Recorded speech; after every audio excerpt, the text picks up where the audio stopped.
नाज़रीन ग्रामी, किसी भी फिल्म में दो मरकजी किरदार होते हैं, एक हीरो और दूसरा विलन। तमाम कहानी और किरदार इन दो अफराद के गिर्द घूमते हैं। इसी तरह पाकिस्तान की सियासत इस वक्त सिर्फ और सिर्फ दो शख्सियात के गिर्द घूम रही है, और वो दो शख्सियात हैं चेयरमैन पाकिस्तान तहरीक-ए-इंसाफ इमरान खान और साबिक chief of army staff general Qamar Javed Bajwa. General Bajwa की रिटायरमेंट को तकरीबन 1 महीना पूरा हो चुका है, लेकिन अब भी वो न सिर्फ हेडलाइंस का मौजू है बल्कि ट्विटर पर ट्रेंड्स में भी शामिल है। पाक फौज के साबिक सालारे आला जनरल कमर जावेद बाजवा ने फौज में तकरीबन 42 साल गुजारे और पिछले महीने की 29 तारीख को वो रिटायर हो चुके हैं। जनरल बाजवा मुसलसल 6 साल आर्मी चीफ रहे। इनका दौर अच्छा था या बुरा, इसका पाकिस्तान और फौज को फायदा हुआ या नुकसान, ये फैसला आने वाला वक्त करेगा।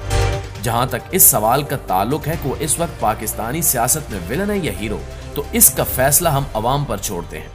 लेकिन एक बात बहरहाल है कि जनरल बाजवा ने जिस अरसे के दौरान पाक फौज की कमान संभाली, उस वक्त से लेकर इनकी रिटायरमेंट तक का अरसा बहुत ही हंगामा खेज रहा। इनके दौर में बैनुल अक़वामी तब्दीलियां भी आई और मुल्क भी सियासी, मुआशरती और मुआशी उतार चढ़ाव का शिकार रहा।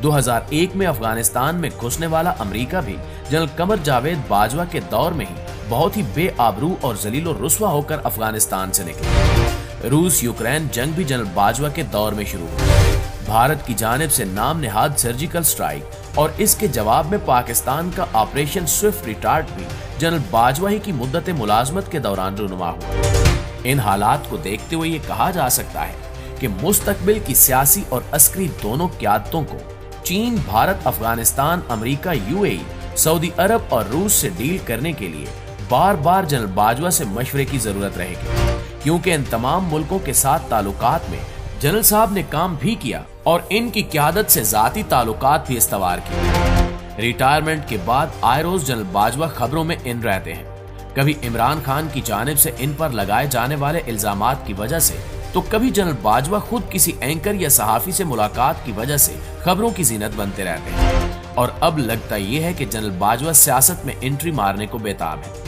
और 2 साल वाली पाबंदी खत्म होते ही जनरल बाजवा भी किसी न किसी पार्टी के रुकन होंगे। साबिक army chief general Qamar Javed Bajwa ने अपने एक हालिया इंटरव्यू में बहुत से राज खोले हैं। इन पर किसने जादू करवाया था, जनरल बाजवा और जनरल फैज हमीद के दरमियान इख्तिलाफात की क्या वजह बनी, दोनों एक दूसरे के दोस्त हैं या दुश्मन, अलीम खान और जनरल बाजवा का एक दूसरे से राब्ता कैसे हुआ, जनरल बाजवा अलीम खान को क्यों वज़ीर आला बनवाना चाहते थे।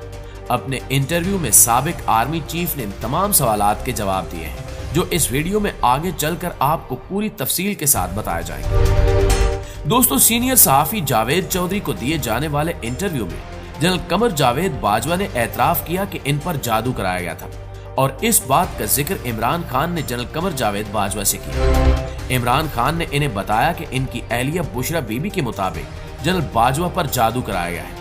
इस पर साबिक आर्मी चीफ ने कहा कि वो जानते हैं कि इन पर जादू कराया गया है, और हैरानी से पूछा कि किसने जादू कर रखा है। तो जनरल कमर जावेद बाजवा ने झट से जवाब दिया कि मेरी बेगम ने।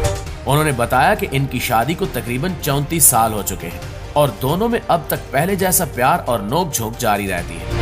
एसी का टेम्परेचर कम और ज्यादा करने पर रोज झगड़ा होता है। साबिक आर्मी चीफ ने अपने असासों से मुतल्लिक खबर पर दुख का इजहार किया।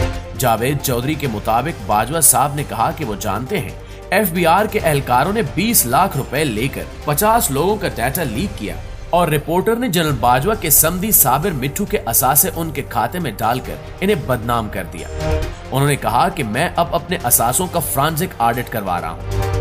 1980 में जब मेरी तनख्वाह 1450 रुपए थी, तब से लेकर 29 नवंबर 2022 तक कमाए गए एक एक पैसे का हिसाब दूंगा और फिर फ्रांसिक रिपोर्ट पब्लिक कर दी जाएगी ताकि लोगों को सच का पता चल सके। आम तासुर पाया जाता है कि जनरल कमर जावेद बाजवा और साबिक DG ISI general Faiz Hamid के दरमियान इख्तिलाफात हो गए थे, और इख्तिलाफात की वजह से ही जनरल फैज हमीद की बतौर डीजी ISI ओहदे से छुट्टी की गई थी। जबकि अपने इंटरव्यू में जनरल साहब ने इस तासुर को भी मुस्तरद कर दिया। उन्होंने बताया कि जनरल फैज हमीद से इनके बहुत ही करीबी ताल्लुकात हैं। वैसे ये बयान भी दुरुस्त लगता है, क्योंकि जिन दिनों साबिक हुकूमत और जनरल कमर जावेद बाजवा के दरमियान फैज हमीद को लेकर टेंशन वाला माहौल चल रहा था, उस वक्त सीनियर सहाफी रऊफ कलासरा ने अपने विलाग में खबर दी थी कि general Bajwa DG ISI Faiz Hamid को इसलिए हटाना चाहते हैं ताकि वो 1 साल कोर की कमांड कर सके। दरअसल आर्मी एक्ट में तरमीम के बाद ये लाजमी हो गया था कि जो जनरल कोर कमांड करेंगे वही आगे आर्मी चीफ की दौड़ में शामिल होंगे। इसलिए जनरल बाजवा चाहते थे कि फैज हमीद अगली बार आर्मी चीफ की दौड़ में शामिल हो। इसलिए इन्होंने फैज हमीद को कोर कमांडर पेशावर लगाया था और इसमें खुद फैज हमीद की मर्जी भी शामिल थी। खैर, अब एक बार फिर ये मामला जेर बहस आया तो जनरल बाजवा ने बताया कि रिटायरमेंट के बाद भी फैज हमीद इनसे मुलाकात के लिए आए और अब दोनों जनरल्स मिलकर वेलफेयर का कोई प्रोजेक्ट भी बना रहे हैं। शहबाज शरीफ की कार की डिग्गी में छुपकर आर्मी चीफ से मुलाकातों का अक्सर जिक्र होता है और इन मुलाकातों को कराने वाली शख्सियत से मुतल्लिक मलिक अहमद खान का नाम लिया जाता है। जनरल बाजवा ने बताया कि मलिक अहमद खान उनके समधी साबिर मिट्टू के दोस्त हैं और इनके जरिए इनका राब्ता रहा, लेकिन इन मुलाकातों के दौरान कभी मलिक मोहम्मद अहमद खान ने इमरान खान के खिलाफ बात की और न जनरल साहब ने इन्हें करने दी। साबिक गवर्नर सिंध और पीटीआई रहनुमा असद उमर के भाई मोहम्मद जुबैर जनरल बाजवा के मामूजाद अंजुम वड़ाइज के दोस्त और क्लास फेलो हैं। वो अंजुम वड़ाइज के रेफरेंस से आर्मी चीफ से मुलाकातें करते रहे, जबकि जहां तक अलीम खान का ताल्लुक है तो इनके सुसर राजा मोहम्मद साबिर दरअसल जनरल बाजवा के सुसर जनरल एजाज अमजद के दोस्त थे और इस ताल्लुक से उनकी अलीम खान से मुलाकातें हुई। और शायद यही वजह रही होगी कि साबिक army chief general Qamar Javed Bajwa ने इमरान खान से बाकायदा तौर पर सिफारिश की थी कि वो अलीम खान को पंजाब का वज़ीर आला बना दे। जनरल बाजवा ने चेयरमैन तहरीक इंसाफ इमरान खान की न सिर्फ तारीफ की बल्कि इनकी काबीना में शामिल वज़रा हफीज शेख और फरोग नसीम वगैरह की भी दिल खोलकर तारीफ की। इसके साथ ही इन्होंने इमरान खान की नाकामी की बड़ी वजह शहजाद अकबर और उस्मान बुजदार को करार दिया। दोस्तों, ये तो थी जनरल बाजवा की बातें। अब इनमें कितना सच है कितना झूठ, इसका फैसला हम आप पर छोड़ते हैं। लेकिन एक बात जरूर है कि फैटिफ, रैकोटिक, अफगानिस्तान, चीन, सऊदी अरब, यूएई, कतर और अमेरिका के साथ सिफारतकारी जनरल बाजवा के अहम काम है। इसके अलावा फौज को न्यूट्रल करना और सियासत से बाहर लाना इनका मुश्किल तरीन काम था और वो इसे दुरुस्त अप्रोच भी समझते हैं। ये समझते हैं कि मुल्क सिर्फ जमहूरियत, मुआशी इस्तेहकाम और डायलॉग से चल सकता है।